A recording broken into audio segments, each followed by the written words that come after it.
Happy birthday தல. Happy birthday தல. Never, ever give up on this song. Happy birthday. Happy birthday, sir.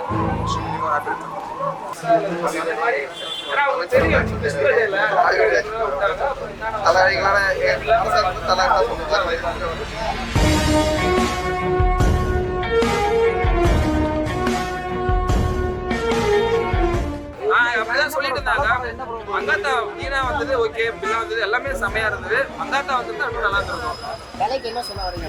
தலைக்கு நான் என்ன சொல்றது, அதுதான் ப்ரோ. தலை என்ன சொல்லிக்கிறாங்க, அவங்க ஒர்க் பாருங்க, அப்படியே வந்து படத்தை பாருங்க, ஃபேமிலி பாருங்க, அப்புறம் வந்து படத்தை பாருங்க. பில்லா படத்துல வர ஒரு மாசான டைலாக் ஒன்று, தலையோட டைலாக் ஒன்று சொல்லுங்க. ஐம் பேக் தான், ஐம் பேக். நல்லா இருந்தது, எல்லாம் வைபா எல்லாம் கட்டியிருந்தாங்க. ஒவ்வொரு டைலாக் இங்க எல்லாம் அங்க படத்துல வரும்போது இங்க எல்லாம் சொல்லிட்டு இருக்காங்க. அந்த லெவலுக்கு எல்லாம் மைண்ட்ல ஏறி போச்சு டைலாக். நான் மங்கத்தா வரது.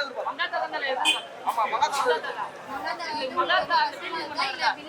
கஷ்டமா இருக்குற இல்ல. எந்த படம் தல படம் வந்தாலே எந்த படம் வரும்?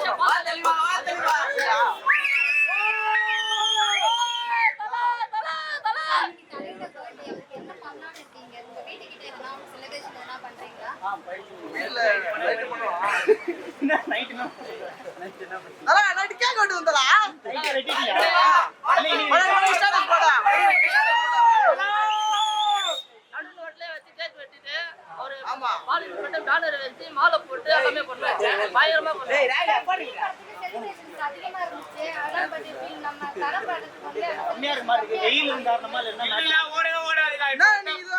தலை போட மட்டும் தான்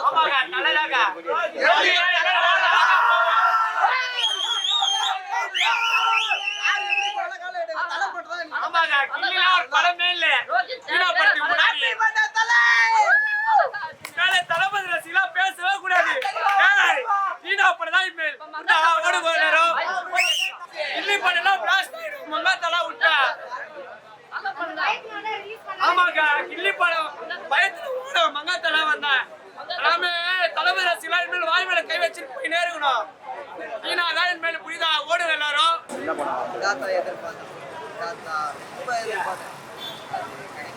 தலையை பார்த்தாலே எல்லாம் ரிலீஸ் ஆகி தலையை பார்த்துருப்பாங்க. இதுக்கு அவர் பார்க்கணும், அவ்வளோதான். அதுக்காக தான் காசு. இந்த படம் கதை நல்லா இருக்கு, இதெல்லாம் எதுவுமே தேவையில்லை. என்ன பண்ணுறீங்க அப்படின்னா அவரை பார்த்தா போதும், அவ்வளோதான். அதுக்காக தான் வந்தோம், பார்க்க போதும். ரொம்ப ஓவரா இருக்கு. எந்த அளவுக்கு தெரியல, எல்லாத்தையும் அவர் ஒன்றரை வருஷம் படம் வராது. நிறைய பேர் கல்லாச்சு, ரொம்ப இது வச்சு மொத்தத்தையும் போய் ஒரு பில்லை காட்டணும். அதுக்காக தான் வெயிட் பண்ணுறேன். நல்லா பண்ணதுன்னா பில்லால தான் அந்த கிரேஸ் காரணத்துக்கு நல்லா பண்ணியிருந்தாங்க. அவ்வளோ அழகாக இருந்தாங்க மனுஷன். அவர் வந்து மூஞ்சியில் ரொம்ப அடிபட்டு இருந்தால் கூட அவ்வளோ அழகாக இருந்துச்சு. ஸோ அந்த ஒரு ட்ரிஃப்ட் பண்ணியிருப்பாங்க, அந்த வந்து போலீஸ் வந்து அவரை பிடிக்கும்போது அந்த சீன்லாம் எவ்வளோ சவுண்டாக இருக்குது, நல்லா வைப்பாக பண்ணியிருக்காங்க. வாய்ஸ் இல்லை ஒரு 10 இன்டர்வியூ உண்மையிலே அஜித் சார் அழகாக இருந்தாங்க. இதே மாதிரி யுவன் பிஜிஎம் எப்படி ப்ரோ இருந்துச்சு? லைவா சம்பவமா அனுப்புறா புரியுதா? இன்னொட உங்களுக்கு எப்படி சொல்ல, இது நியூ படம் கூட வந்த படம் தான் இது. ஆமா, ஒன்று எல்லாம் கம்மியாக தான் இருக்கும்.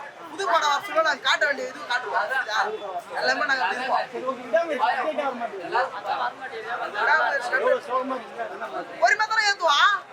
நீங்களே சொன்னா எப்படி அது என்னடா? அதே மாதிரி தான் இப்பயும் ஃபர்ஸ்ட் கேட்குற மாதிரி தான் இருக்கு.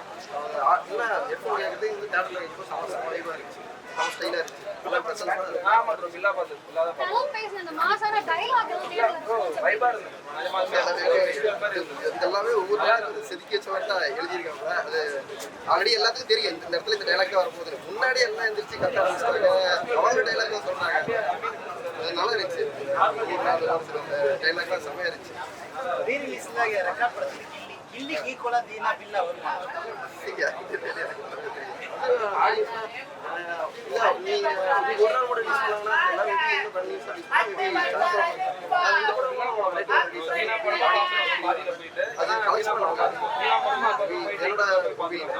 ஆக்சுவலி வந்து நான் மங்காத்தா தான் எக்ஸ்பெக்ட் பண்ணோம். ஆனா வந்து தீனாவும் சரி பில்லாவும் சரி, ஏன்னா அஜித்காக தானே பார்க்க போறோமே, இந்த படம் தான் வைப் ஆகிப்போம்.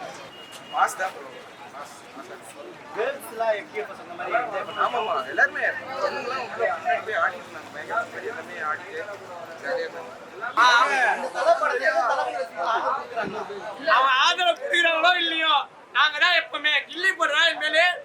இல்லைன்னா ஒரு தேட்டர் மூலையில தான் ஓடும். எப்பவுமே எங்க தலை படம் தான் எல்லா தேட்டர்லயும் ஓடும். புரியுதுங்களா?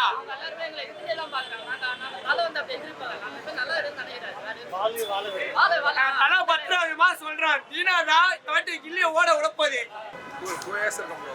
ஸ்க்ரீனில் பார்த்து ஆக்சுவலாக நாங்கள் 2 இயர்ஸ்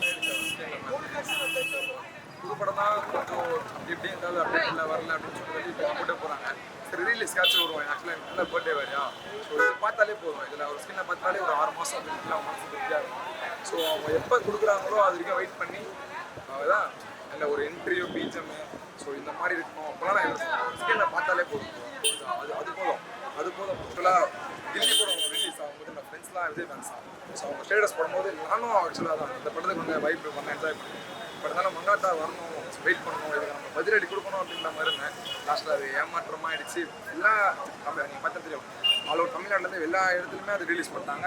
தமிழ்நாட்டில் வைட்டாங்க. பிரச்சனை ஒன்றும் இல்லை. அதுக்கு மேலே தான் பில்லா இருக்கேன். பில்லாமல் இருக்குது. ஆக்சுவலாக பில்லா மாத்திரம் பிடிச்சிட்டோம். இப்போ செகண்ட் 12:40 நான் வைப்பேன்.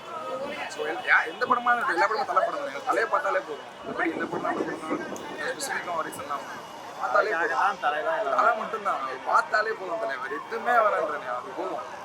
முகம் மட்டும் போதும். ஸ்கிரீனில் பார்த்தாலே போதும். ரிஸ்க் எடுக்காதீங்க, ரொம்ப பார்த்துக்கோங்க. நீங்கள் நடிக்கணும், நிறைய படம் நடிக்கணும், அதை நாங்கள் பார்க்கணும். அதை நம்ம ஸ்க்ரீனில் பார்த்தாலே போதும். அதுக்காக தான் நாங்கள் வந்துருக்கோம். இப்போ கூட ஸ்க்ரீனில் பார்த்து தான் வந்துருக்கோம். பார்த்தா போதும். உடம்பை பார்த்துக்கோங்க, ரிஸ்க் மட்டும் எடுக்காதீங்க. நீங்கள் நடந்து வந்தாலே போதும். அதை பார்த்து ரசிக்கணும். நடந்து வந்தாலே போதும். Happy birthday. 30 வருஷமா தலையோட வெறி வெறி வெறி தெரி தெரி தெரி பயங்கரமான தீவிர ரசிகை. நான் 16 வயசுல போறப்ப ஒரு தாஜ்மஹால் தேவையில்லை இது காதல் பாட்டு பாடிக்கிட்டு இருந்தாரு. அப்பதான் எனக்கு காதல் வந்த நேரம். அப்ப அந்த வயசுல ஃபர்ஸ்ட் படம் என் தலை பார்த்த உடனே நான் அப்ப அவரோட ரசிகையா மாறினேன். அதுக்கப்புறம் இந்த தங்க தமிழ்நாட்டுக்கு திருச்சியில இருந்து ஒரு சூழ்நிலை. இன்னைக்கு உங்களுக்கு எல்லாருக்கும் பிடிச்ச சுகந்தியை ஒரு காலத்துல யாருக்குமே பிடிக்காம போச்சு. அதனால நான் வந்து அனாதையா பிச்சைக்காரியா வந்தேன். என் தலை சொல்வாரு பிஸ்னஸ் மேனா இருக்கலாம், கூலிக்காரனா இருக்கலாம், ஏன் பிச்சைக்காரனா கூட இருக்கலாம், ஆனா அல்டிமேட்டு மணி மணி மணின்னாரு. அதே மாதிரி நான் அந்த மெட்ராஸ் சிட்டிக்கு 2000 அனாதையா வந்தேன். ஒரு பிச்சைக்காரியா தங்க கூட இடம் இல்லாம இருந்தேன். பிச்சைக்காரியா வாழ்ந்தேன். 2வது நான் ஒரு கூலிக்காரியா ஒரு பாத்திர கடையில வேலை பார்த்தேன். 3வது இன்னைக்கு ஒரு பிசினஸ்ல நானும் ஒரு ஆர்டிஸ்ட். அதுவும் அவர் கூட நடிச்ச முதல் படத்துல பரமசிவன் படத்துல என் தலை கூட என் பையனை வயிற்றுல வச்சுட்டு நான் நடிச்சப்ப நான் ரொம்ப பெருமைப்பட்டேன். ஏன்னா என் தலை சொன்ன எல்லா டைலாக்குக்குமே நான் ரொம்ப பொருத்தமானவ. அதில் பொருந்தி வந்திருக்கேன். என் வாழ்க்கை வரலாறு அவ்வளவுதான். நெவர் எவர் கிவ் அப் அஜிசார். Happy birthday. ஓகே, என்னோட கண்ணீரோட சொல்றேன். ஏன்னா நீங்க சொன்ன எல்லா வரிகளும் எனக்கு வாழ்க்கையில பழிச்சிருக்கு. அதனாலதான் நான் சுத்தி சுத்தி வந்துகிட்டே இருக்கிறேன். நான் 2005 பார்த்து 2007 17 பார்த்தேன் ஜல்லிக்கட்டுல எங்க நடிகர் சங்கத்துல. இப்ப நான் மறுபடியும் 29 பார்க்கணும்னு சபதம் எடுத்திருக்கேன். நான் 29 தான் பார்ப்பேன் என் தலையோட. நான் வெற்றியோட என்னோட ஜெயிச்சுக்கு என்னோட வெற்றிக்கு அப்புறம் நான் பார்ப்பேன். கண்டிப்பா ரெக்கார்டு பண்ணும். ஆனா 2 நாள் தான் போட்டிருக்காங்க. நம்ம தலை வந்து ரெக்கார்டு பண்ணணும்னு அவசியமே இல்லடா. கோடான கோடி பேரு அவரை மாதிரி சிம்பிளாவே வாழ்ந்துட்டு இருக்காங்க. ஒரு ஹம்பிளாவே வாழ்ந்துட்டு இருக்காங்க. நான் தலை ஃபேனா இருந்து தளபதிக்கு குரல் கொடுக்கறதுக்கு காரணம் என்ன? என்னோட சிம்பிளிட்டி. எனக்கு எதுவுமே தேவையில்லை. மக்களுக்கு ஏதாவது ஒண்ணு நல்லது நடந்தா போதும்னு நினைக்கிறேன். அந்த மனசுதான் அஜித் சார் மாதிரி மனசுதான். ஓகேவா? அந்த தங்க மனசு, அந்த விசுவாசம், அந்த விவேகம், அதுக்காக தான் வந்து இப்படி நாங்க நிக்கிறோம். மறுபடியும் பாரு 2000 போட்ட அந்த படத்தை மறுபடியும் ரீவைண்ட் பண்ணி பார்க்க வந்திருக்கோம் பாரு. இந்த கண்டென்ட்டே எனக்கு ரொம்ப பிடிச்சிருக்கு. ஏன்னா ஒரு பிறந்த நாளைக்கு மறுபடியும் இந்த மாதிரி படமே ஓடலனால அவங்க பழைய படத்தை போட்டு பார்க்கறது ஒரு சந்தோஷம் இருக்கு பாரு. அதை விட உலகத்துல வேற எதுவுமே இல்லை. தளபதிக்கு நம்ம ஏன் குரல் கொடுக்குறோம்னா, இந்த தங்க தமிழ்நாட்டை ஒருத்த புதுசா வந்து ஆளணுன்றதுக்காக நான் சப்போர்ட் பண்றேன். எனக்கு எந்த நோக்கமும் எனக்கு கிடையாது. ஓகேவா? அது ஓப்பனா சொல்றேன். ஏன்னா நான் இன்னைக்கு சொல்லலனாலும் யாராவது ஏதாவது வைரல் பண்ணுவாங்க. அதெல்லாம் எனக்கு தேவையில்லை. நான் வந்து ரஜினி சாருக்கு பக்தை. ஏன்னா நான் மாசம் கிரிவலம் 2005 இருந்து கிரிவலம் சுத்திட்டு இருக்கேன். கமல் சாருக்கு நான் தொண்டை. ஏன்னா 2 வருஷத்துல கட்சியில மாடா உழைச்சிருக்கேன். ஓகேவா? என் தளபதி அண்ணனுக்கு நான் தங்கச்சி. எங்க தலைக்கு மட்டும்தான் நான் ரசிகை.